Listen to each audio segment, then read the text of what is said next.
Oil prices close out the week moving higher, closing north of $79 a barrel and making a new year-to-date high close. Oil's been trending higher for most of 2024. Today we saw higher inflation again via PPI. Earlier this week we had higher CPI numbers. Although we did have some weak housing data that came out alongside of that, it kind of got forgotten. All while we're looking at Fed rate cuts being shifted further and further out the calendar.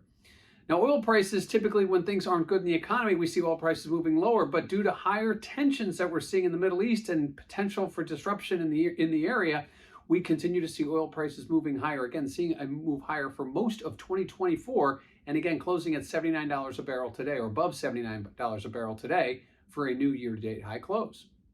Now, what does this mean for volatility? Well, check out that CVOL index over at cmegroup.com.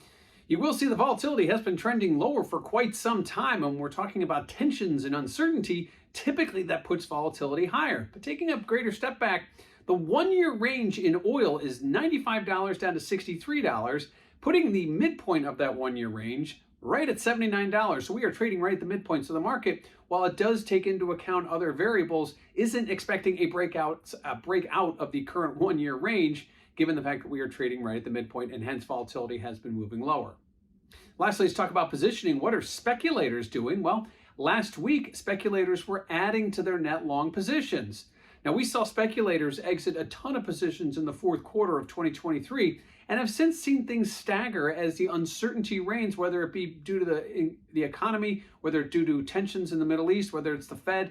We are watching speculators kind of hold back and wait and see what happens. What's that next catalyst going to be to get oil speculators either back in adding to their longs with both hands or moving the other direction? But right now, as of last Tuesday, we saw speculators adding small to their net long positions. So another big week for oil, seeing oil prices rise north of $79 a barrel, seeing the highest close of 2024.